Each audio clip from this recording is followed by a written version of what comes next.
Hey, greetings. My name is Annick and I'm the singer and keyboardist of CAUCHEMAR. Well, Annick, in June, the second CAUCHEMAR album, Chapelle Ardente, was released. Can you tell us a bit more about the album and the recording process?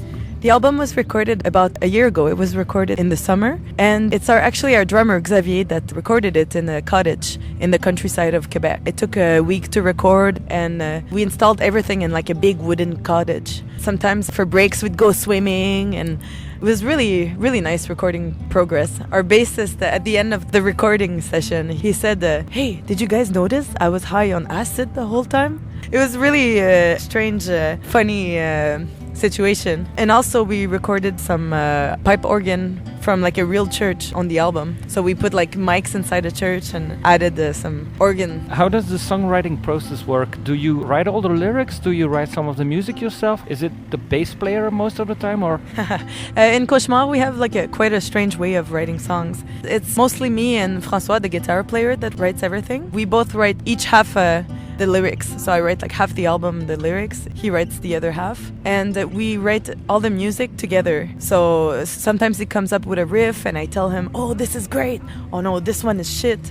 And sometimes I ask him to like change some little bits and pieces, and we develop the songs by ourselves. And when we finish writing the songs like this, we bring it to the other guys and then they do some suggestions or whatever. But mostly the songs are pretty finished when we present them. 2017 marks the 10th anniversary of the band. Have you planned something special already, or will it be a year like every other year? We didn't plan anything, but that could be a good, interesting idea. But you know, like in the beginning of CAUCHEMAR in 2007, it was mostly a project. We only released our first album in 2010, so it's not as symbolic. You know what I mean? It's not like we released our first demo in 2007 or anything. So we'll see. Maybe in 2020. That sounds really far away, doesn't it? It does in a way. CAUCHEMAR plays heavy doom metal. What are the main influences of the band?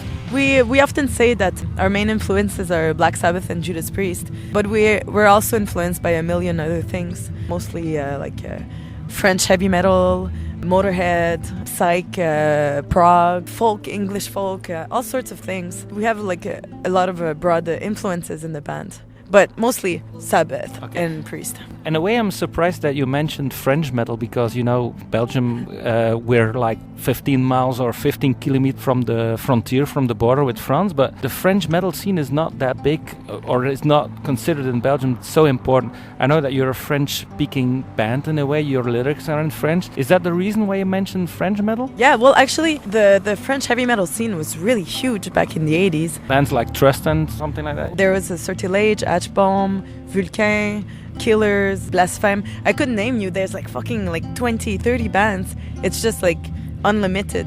But nobody knows about it. It's like a hidden world. It's like a new wave of British heavy metal, but in France.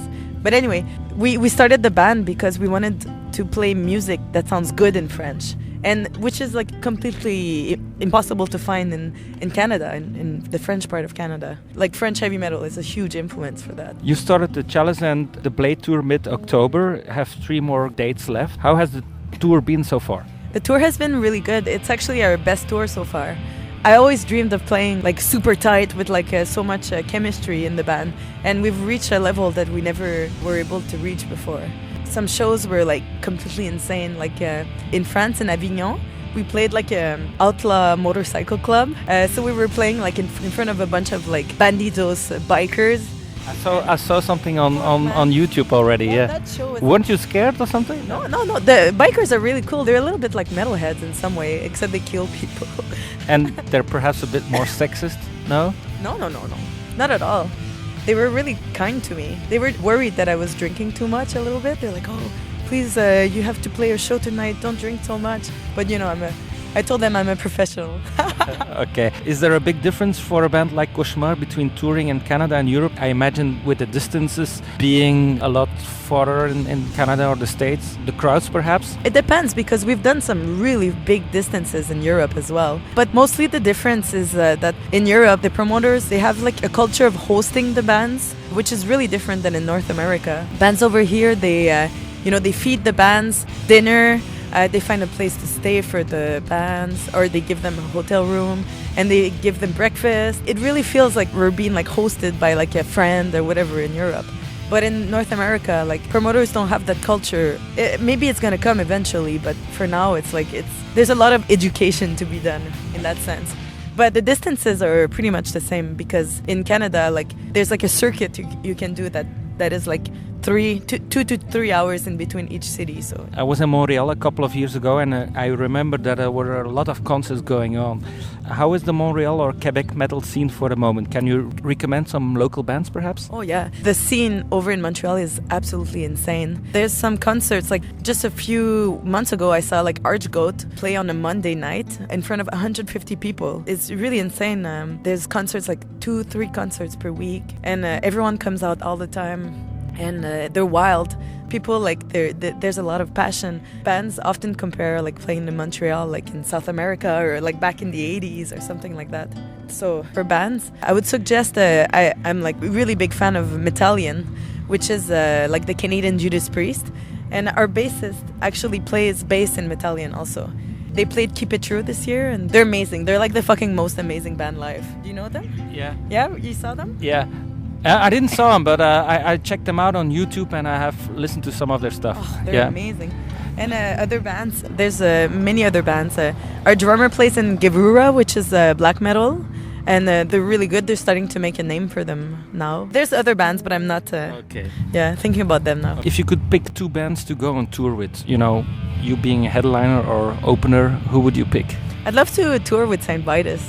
I really love like the lineup with Scott Riegers, and all the guys are super nice, and it would be amazing to see them all the time, Another band, Pagan Altar, but the singer is dead, so yeah, that will never happen. I have a last question. You're also behind a metal festival called Wings of Metal. Mm-hmm. There wasn't one this year, but there will probably be one again next year.